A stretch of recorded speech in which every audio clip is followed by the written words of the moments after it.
done enough talking today. Good evening and welcome to the Fireside chat this evening. Sorry a little bit late, but that's what happens when we've got lions on the move in the evening.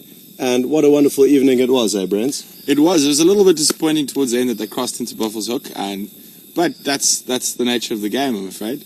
But it's always nice to see them moving rather than sleeping. And it's worth putting in the hours sitting next to sleeping lions to get that last sort of hour, half an hour, sometimes maybe an hour and a half of them on the move. Exactly. And this evening they got on the move quite early. Yeah, I think it's because they were quite hungry. Expended a lot of energy this morning chasing the buffalo and the kudu, and with no results. So I think the hunger drove them to get moving at around 6, where there's the last 2 times they've got moving around 6:45. Interesting, and these are the interesting things that we like to discuss around the campfire.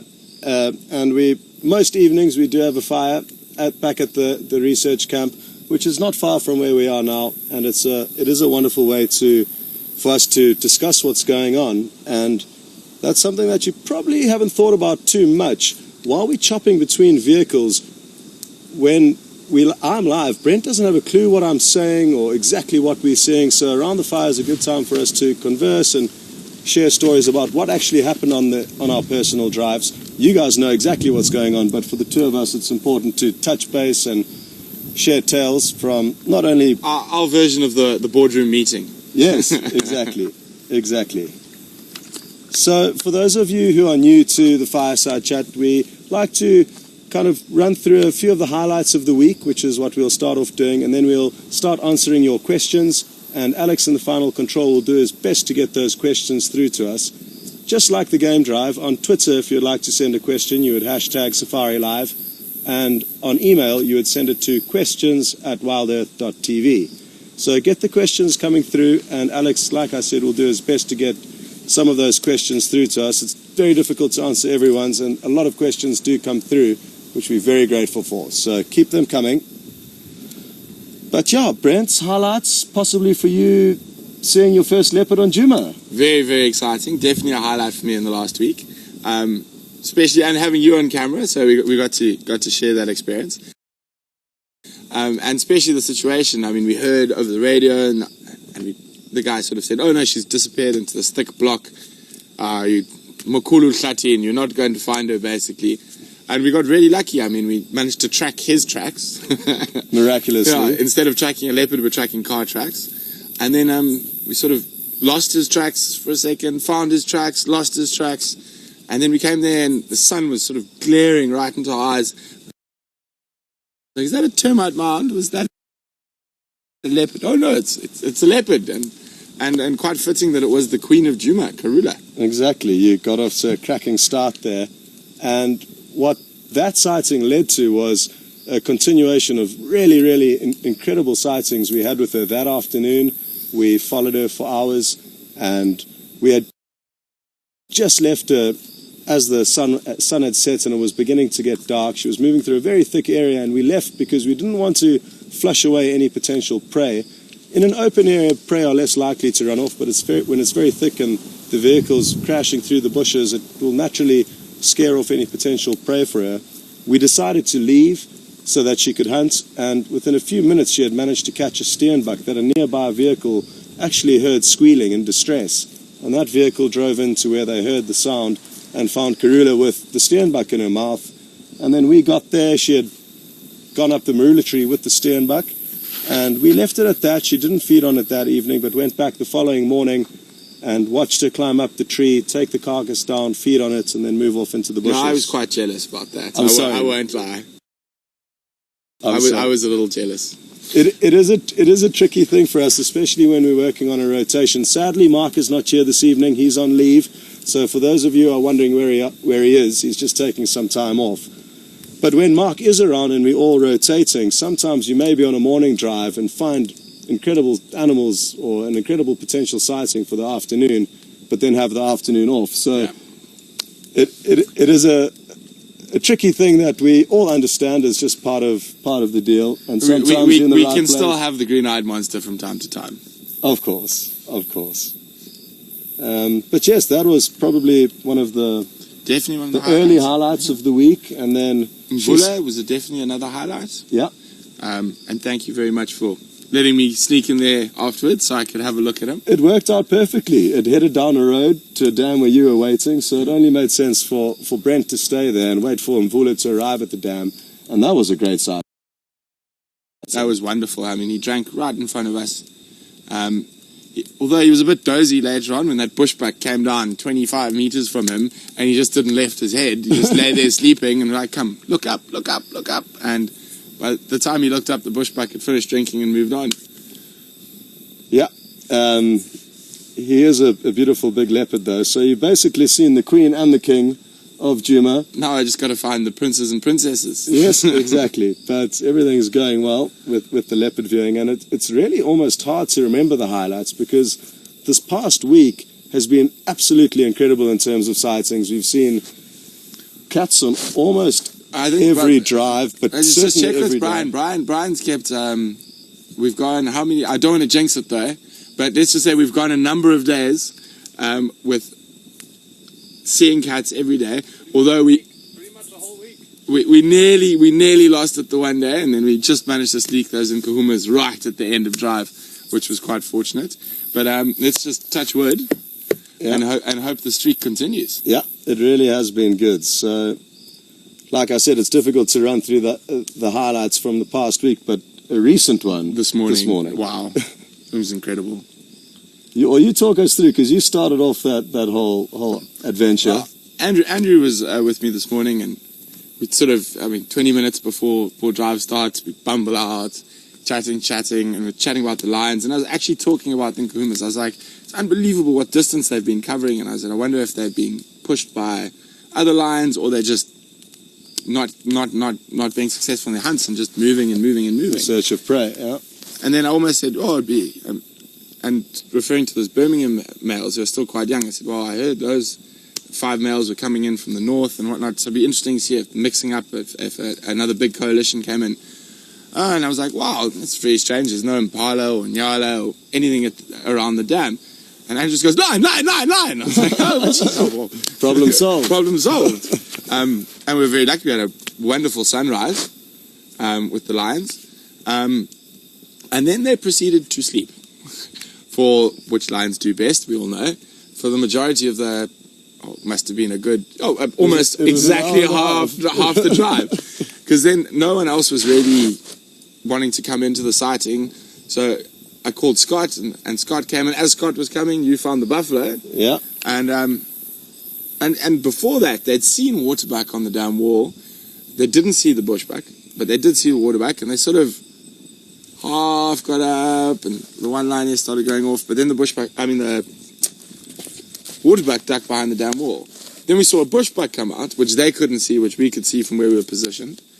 And I think the bushbuck did the same as the bushbuck did with Mvula, snuck down to the edge, had a quick sip, and then disappeared. And then you came in and you said, the buffalo are coming, and then you positioned yourself on the wall, and we positioned ourselves on the other side, and I must say, for those who watched, you'll know from there, it was incredible. It really was. It was funny when Brian and I were driving around in search of anything interesting.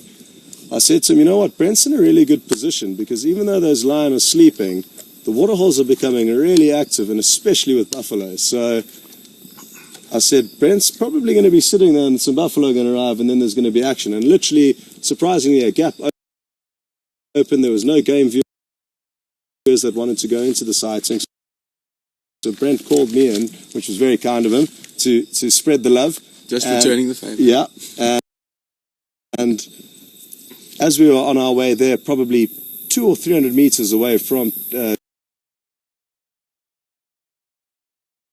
Vuyatela Dam, Brian and I bumped into these two buffalo bulls marching straight towards the dam. So we knew there was going to be action. But it took a lot longer than we expected for anything to actually kick into gear. I think there's some Hollywood actors and actresses could learn a bit about building suspense from the Nkuhuma Pride. No, it was incredible. I mean, especially having those two males there. You would expect them to almost go into hunt mode, and they were hungry. Yeah, and they sat right at the back. Yeah. And I mean, Scott and I were having a conversation. I know you can't always hear what the other's saying. And I think Scott was live, and he was like, Can you give me an update on the bellies of those lions today? Are they fat? Are they skinny? I was like, no, they're really skinny. The males are completely flat bellies. And he was like, so... And I was like, it's very strange the way they're behaving. And I just heard Scott say, I'm glad you agree, because I think so as well. No, it was amazing. It was, I don't know, maybe with the two younger cubs being separated, maybe they've had a bad experience hunting buffalo in the last couple of nights. That's a very good point. And especially that there were, at one stage, 4 of those buffalo bulls together. The one lioness only really tried when the one buffalo sort of really distanced himself from the other bulls. Who knows? I mean, secret life of lions when we're asleep. Exactly. Well, sadly they didn't end up catching anything today, but they did certainly provide us with some great action after they attempted the buffalo kill, which was a miserable fail. They moved on to the kudu, which was an equally miserable fail. Apart from some really incredible camera work. Exactly. And yeah, the cameramen both need a salute and a round of applause from the presenters, because you guys really to film in those scenarios when we're moving around and so much is going on is really not easy. So very good job to the cameramen. Unbelievable job. And just looking at the screenshots that a lot of you got, I mean, they look just as good as photographs as if you were here. So really well done to both the cameramen for providing the great shots and also the viewers for snapping off those great screenshots. Geez, some of your photos are better than mine, and I was there with the big camera. Anyway, that's, I think, enough of the highlights. So ready for a question? Alex, when you're ready, you can send one through. Well, let's just hope the next week keeps going like this one.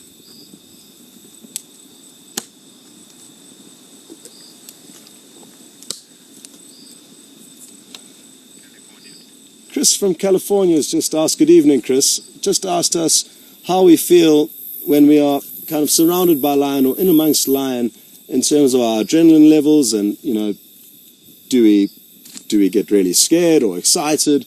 What do you think, Brent? Well, I suppose it's a bit different for us who've been working and live out in this every day. I get excited rather than scared. I really like it when we're with the lions and they're around us, and especially when they're hunting. I actually showed, I think it was Andrew today, I was like, oh, they're going to get a buffalo. I go, no. But so I don't feel nervous at all. I don't know about you, Scott. I agree. It's certainly more a feeling of excitement than fear, because it really is exciting to have such apex predators, such beautiful animals in such close proximity to you, especially when they're on the move, walking past the vehicles. When they do stop and look at you at that proximity, I wouldn't say it scares me. There's an instinctual response. But yes, and your awareness to how dangerous they could be certainly becomes heightened. So it's maybe more of a respect thing than a feeling of fear. But when they lock eye contact with you from close proximity, that does get the 1,000-yard stare. They don't look at you, they look through you. Exactly. So good question though, Chris, and thanks for asking that. You should try your best to get out here and experience it firsthand. It really is a rush, especially for the first time. Like most things in life, a first-time experience can be the most memorable, and having any predator in close proximity to you for the first time certainly will get the blood pumping. Okay, Alex.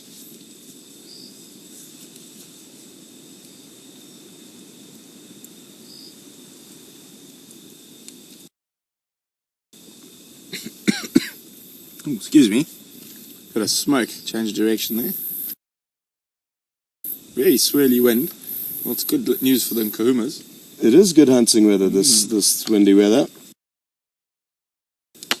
Well, an interesting question also relating to the Kahumas from Tom. Good evening, Tom.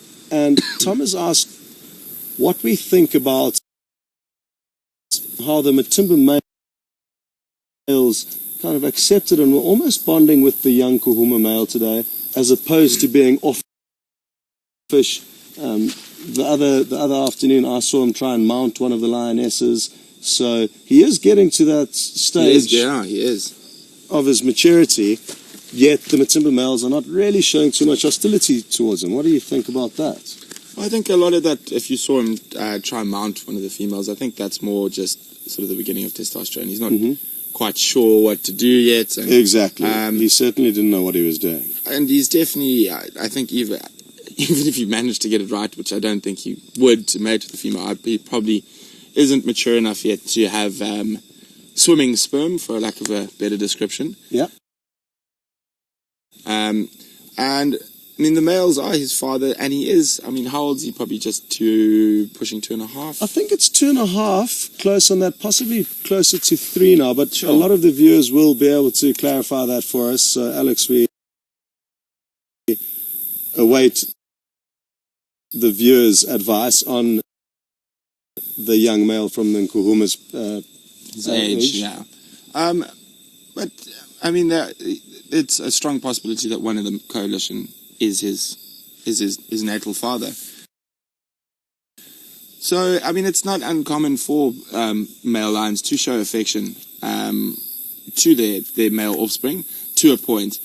Where that point is, it's difficult to say. And how quickly it can change, turn it is difficult to say. It's the same as a leopardess with her cubs and kicking cubs out of her life more than her territory initially. She just wants to get rid of them and stop them relying on her for feeding them, and then eventually they kind of establish that they need to move on. But even that, it can happen quite quickly, and it can happen over huge varying lengths of time. From 18 months to 2 years is the general rule for leopards. So for lion, it's also kind of, I think, between 3 and 4 years as the general rule, as a rough age limit or an age gap that young males can be expected to be booted out by the dominant males. And it can change from pride to pride, and to do with the different coalitions. Good question, though, Tom, and thanks for sending that through. We're just going to have to watch that space and see what happens. Potentially in the next few months while we're here, we could see a turn in affections and feelings between the Matimba males and that young Nkuhuma male. Okay, Alex.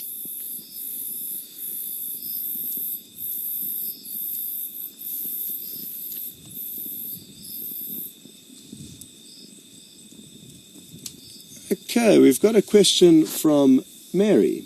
Good evening, Mary. Hello. Mary is asking, how many languages do we speak? Well, do we speak or do we speak well? There's a very... I think so that you can get by in a general conversation in any country or place of that language. So good enough to just to get by. Well, English Afrikaans. Yeah. I can probably understand a lot more Zulu than I can speak these days. And the same goes with Shangaan, although Shangaan is very difficult, all those high-pitched whistles. Yeah. And probably Swahili. And the reason why you say that you feel that you could understand a lot more Zulu and Shangaan than you could speak, is that because you've got another African language that's kind of a more recent language that you've been speaking? And learning, I suppose. And learning. When we were younger, like, as well, Scott's also from the same province that I'm from, and it's the home of the Zulu nation. So we spoke Zulu on the farm and stuff from little kids. And then you sort of go to school and you got English and Afrikaans, and then moved to Botswana, and then you got Setswana, which I battled with. I mean, completely different. I don't know, it's also I just haven't spoken it enough. With the Shangaan, I've spoken more recently, so I don't know, it's difficult. But strangely enough, out of all the ones, is the place I've spent the least time is the language I remember the most of, which is Swahili. Is that not because it was most recently that you were speaking that language? Or no. Full time in a bush environment where you're more likely to be speaking exactly that. And a very similar experience to what you had with Swahili, literally in the bush, no other people who could speak English. It's either teach 25 people how to speak English, or you learn Swahili. Exactly. And it's interesting because Brent and I are very similar then, because English and Afrikaans were our kind of languages that we did at school. And Afrikaans, for those of you who don't know, is essentially a language of Dutch descent from the Dutch settlers that settled here and pioneered a lot of South Africa amongst with the British. So anyway, it's a language of Dutch origin. And I also spoke Zulu growing up in my hometown, and then Shangaan working here in the Sabi Sands, and then went to East Africa and started speaking Swahili. So now my kind of language filing cabinets upstairs is it gets a bit the freshest confused. files are the Swahili ones. And even now when I'm in the bush and around local people, I want to speak Swahili to them. If they speak Shangaan or speak Zulu, I can understand it because it comes back from the old dusty filing cabinets. But if I want to speak to them, I battle to find the right words, words without using Swahili, which is the most recent language I've been speaking. The funniest thing is when I arrived in Gabon, everyone there speaks French. Central and West Africa, French is the dominant language. And I start saying hello in Shangaan, in Swahili, in Zulu, and I'm just getting these strange looks. Oh, yeah, my French is atrocious. Okay, so Brent is not a French speaker, and neither am I, sadly. It's a beautiful language. I love the sound of French people speaking, but I'm no good at it myself. So we're both then essentially in the same language category with 5 languages that we can get by with, depending on which we've been speaking most recently. Exactly. But English is our mother tongue. Okay, Alex.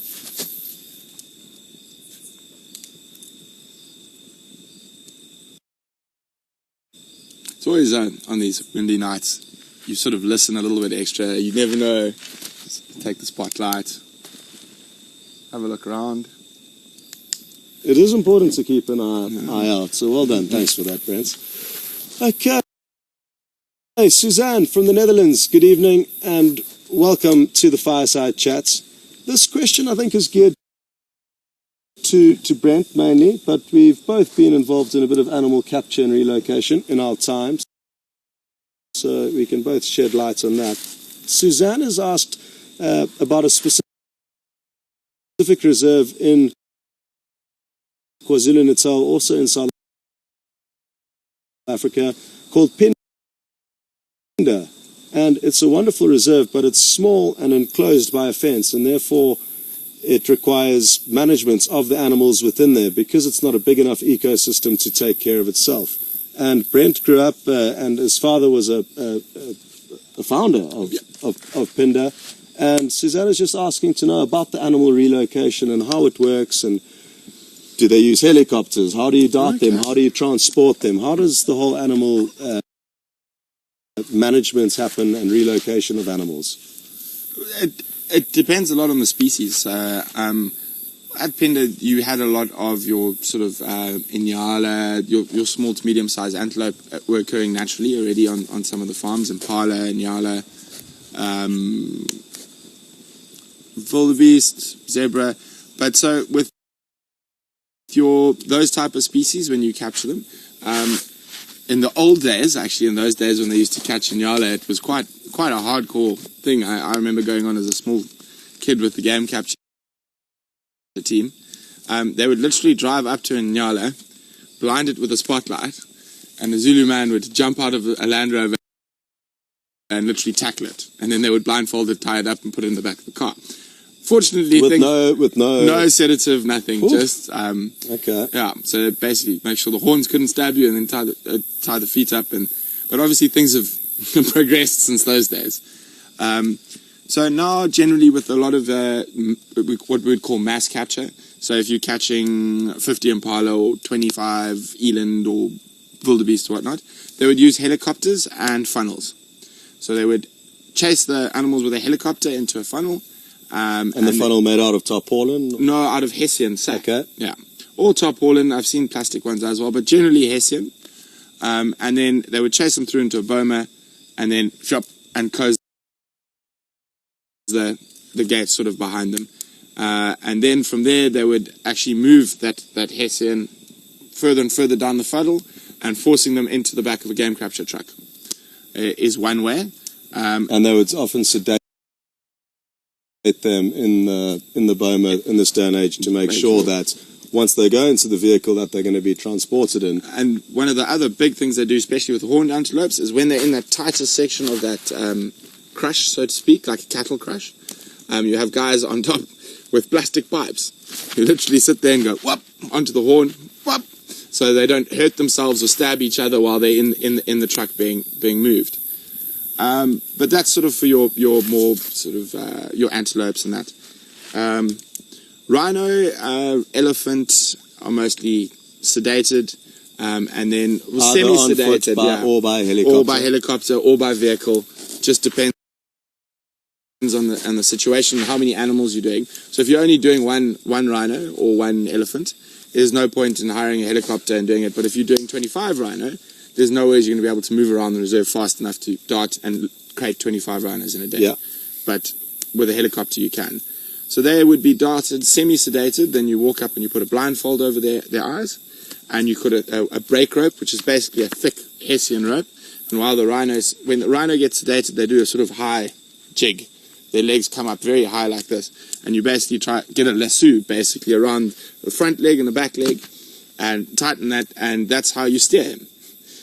One guy on the horn, a couple of guys on each rope, and then you steer them and you walk them semi-sedated into the crate, and you keep them blindfolded and whatnot while they're in the crate. And often even you need people, correct me if I'm wrong, but in my experience you've almost had to have 5 or 6 people on either side of the rhino. It's conscious enough to walk and stand up, but it's quite dizzy wobbly, and wobbly. So you need about 5 or 6 people on either side at least of the animal pushing against it to make sure it doesn't topple over. So there's people pulling from the front, pulling from the back, and keeping it upright from the side. So it's a serious operation, and one of the requiring a lot of manpower. The most common injuries during rhino captures is someone's had their foot stood on, because they did that high lift jink. It's quite funny when it happens, though. Not if you're the person whose foot is being stood on. No, true, but touch wood. Yeah, I haven't had my foot stood on by a rhino yet. It is, Suzanne.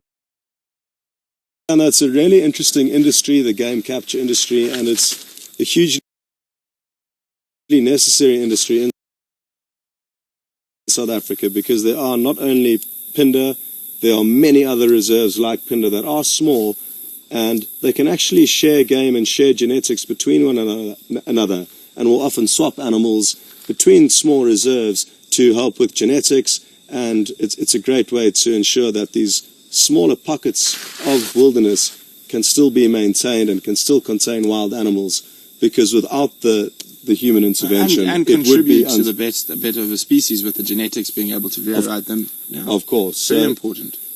And interestingly, on top of that, just to finish off Suzanne's question, is the number of small reserves is growing in South Africa, which is great. It's difficult in a developed country like this to find untouched wilderness that you can just put a fence around and look after. Those days are gone. In other African countries, that is still possible. They just lack funding. In South Africa, people have gone from domestic farming back to wildlife. So they've actually reverted back to natural ecosystems, planted natural vegetation, indigenous vegetation, brought back game that used to occur there, but then was taken off for farming.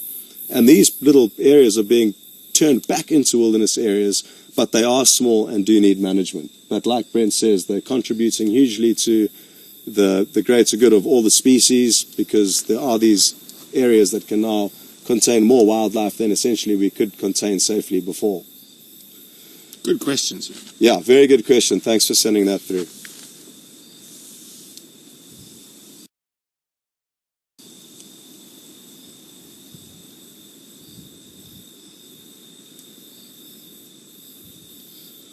We've got a bit of a controversial question that's come through, putting us on the spot, from Sandy in Michigan, I believe. Good evening, Sandy.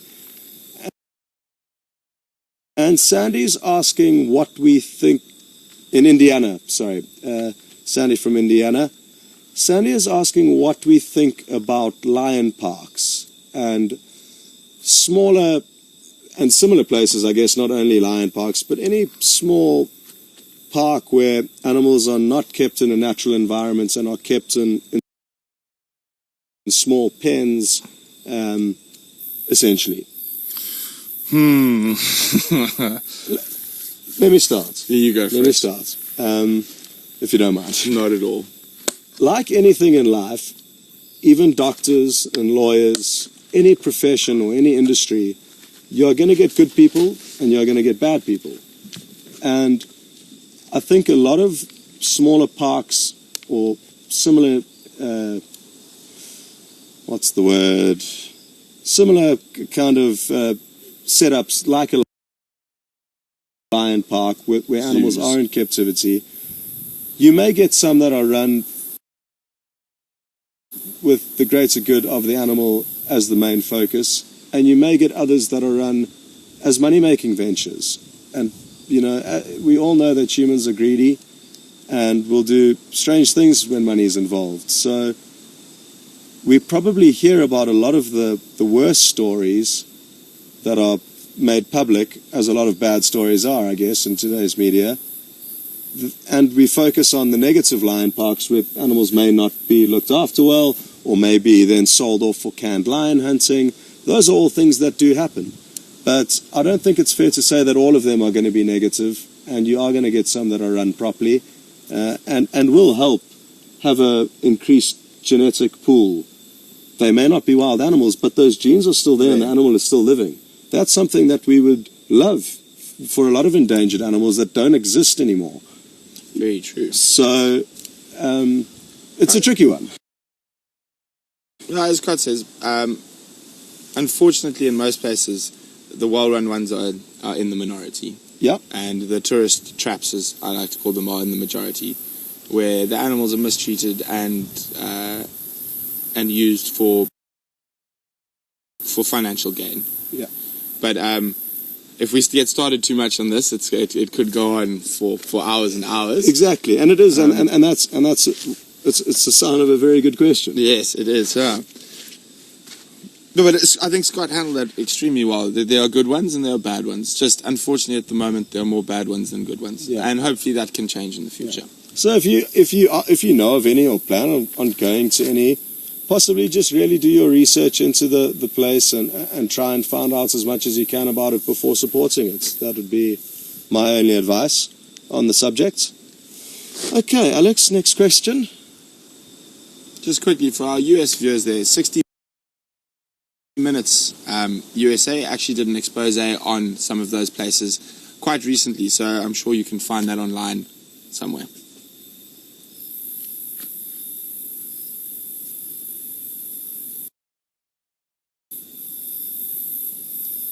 Liv from Brooklyn, good evening and welcome on board, Liv. Welcome on board, welcome to the Fireside Chats. Slipped into autopilot there. Liv is asking whether we do any research and whether we would like to become a professor at a college any day, maybe lecturing people on what it is we do or how to become a guide or a person that works out here in the bush. It's a good question. I've assisted on research. I'm definitely not a scientist, though. It's quite an interesting thing at guiding and science, which a lot of people would naturally assume would to be very, very interconnected or not, because quite often scientists make terrible guides and guides make terrible scientists, even though we have a huge passion for the same thing. And that's possibly due because as a guide, you're more of an entertainer, as well as you sharing your knowledge in a different way, and with a different type of people. The people are not going to go in always into the huge depth and study zoology or biology or whatnot. But no, we're always happy to help anyone who would like to become a guide. Done a bit of training over the years in different places, but I don't know. As long as I'm in the bush, it doesn't really matter what I'm doing. I'm quite happy. Exactly.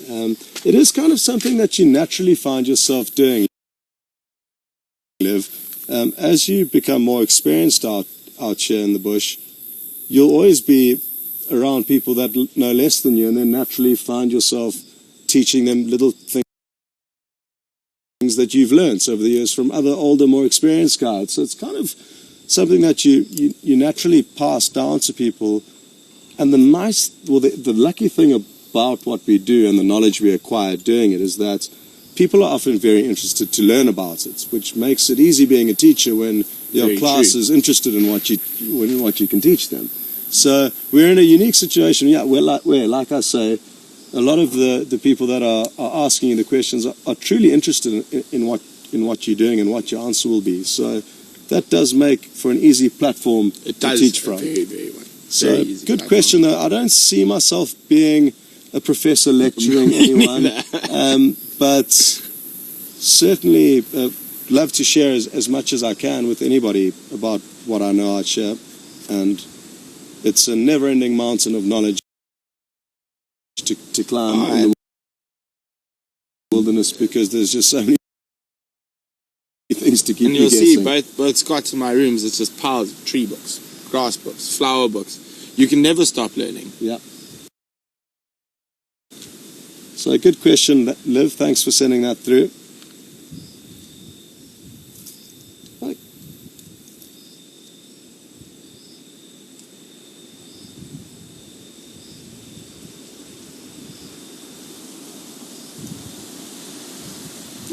Breeze is still keeping us nice and cool.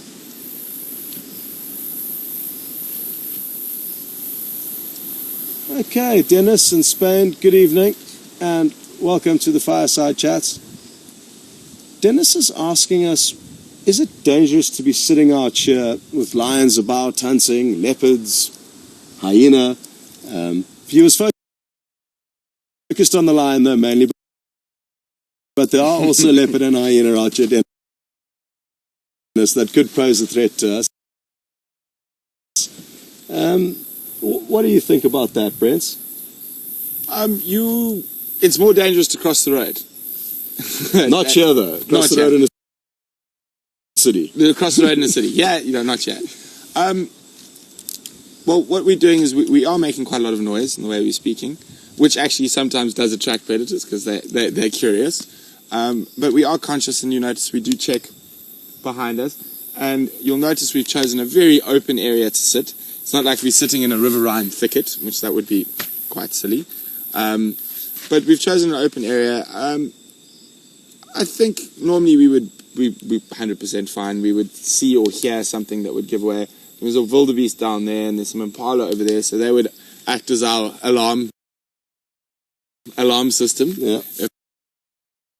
If a predator did happen to come, and hopefully Andrew would act as our alarm system over there. Yeah. So we've got kind of all our bases covered, but there's obviously a small chance something could happen. But a lot of the animals in this area and throughout Africa are cautious of humans. They've been persecuted by humans for hundreds and thousands and millions of years. So it's not something new to them that humans pose a threat, and animals avoid risk at all costs. Humans are a lot more likely or prone to take risks than animals because animals don't have doctors, they don't have medical aid, there's no insurance. You can't take a chance because if you get injured or make a wrong move, it could be the end of your life. Whereas humans are not really on the same wavelength there, I don't think. So just the fact that there's a fire here, a lot of lights, our voices, our smell, it's not something that Attracts. they associate to food. And we don't smell like people used to smell when we lived on the savannah. We smell like deodorant and shampoo, and then we've got petrol and engine oil and all the other really strong smells that will mask. Yeah. So it is something that we have to be cautious of, and certainly when out at night in any wilderness destination, it's certainly worth keeping an eye on what's behind you. But unless you're asleep, you've probably got a good chance of chasing away anything that comes to cause trouble with you. If you fall asleep at a fire like this, you could wake up with any kind of predator around your neck because they know you're asleep, and therefore they know you're not a threat to them because you're very vulnerable. So there are a few horror stories of people getting taken out of tents that they haven't zipped up, or falling asleep near a fire and waking up with a hyena around their neck. So it does happen. It certainly does. But in unique situations, and as long as you're keeping an eye out, like most dangerous scenarios you face in life. As long as you kind As of... long as you respect the area you're in and the situation you're in, you should be fine. Just as you would kind of...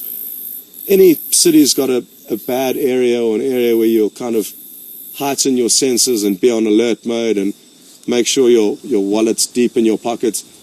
That's the same world over, and all of us know that feeling that you get when in a certain area, and I guess it's a similar feeling to that. You just heighten the necessary senses to the surroundings that you're in. Okay, so just about under 5 minutes or close to 5 minutes left. We've got a time for a few more questions, and Alex is doing a great job sending them through, so thanks, Alex, and you, the viewers, are doing a great job sending them through to Alex, so thank you very much.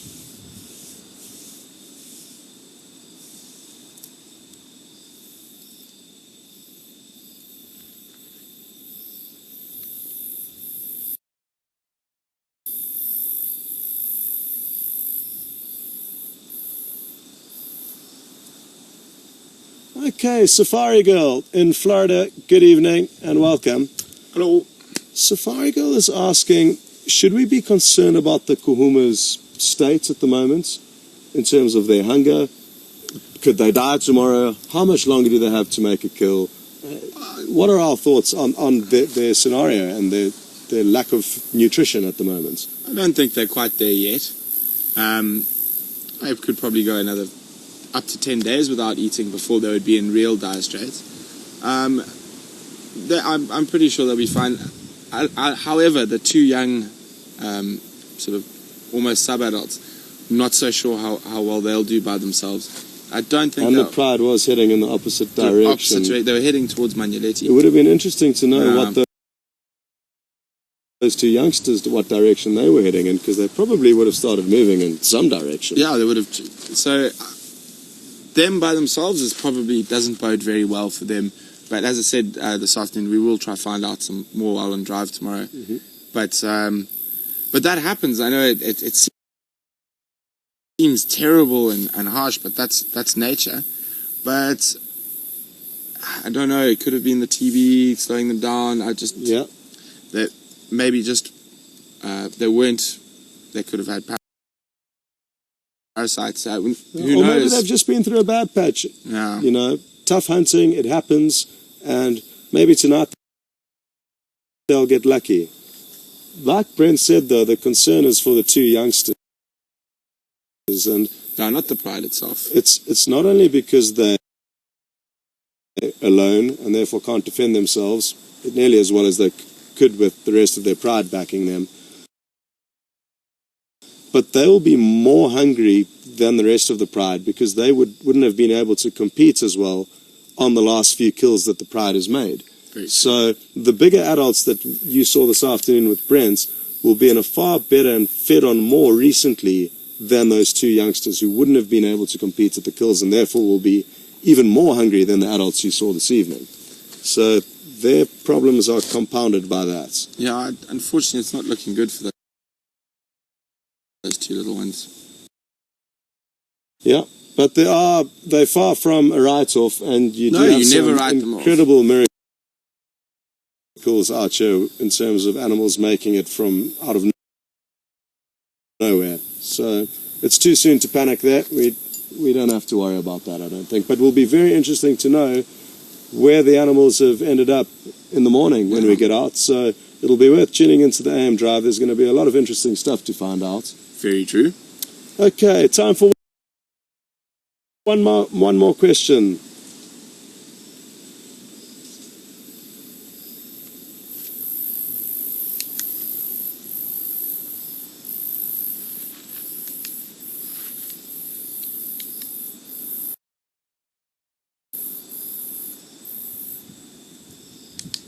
Joanne in Arizona, good evening and welcome along.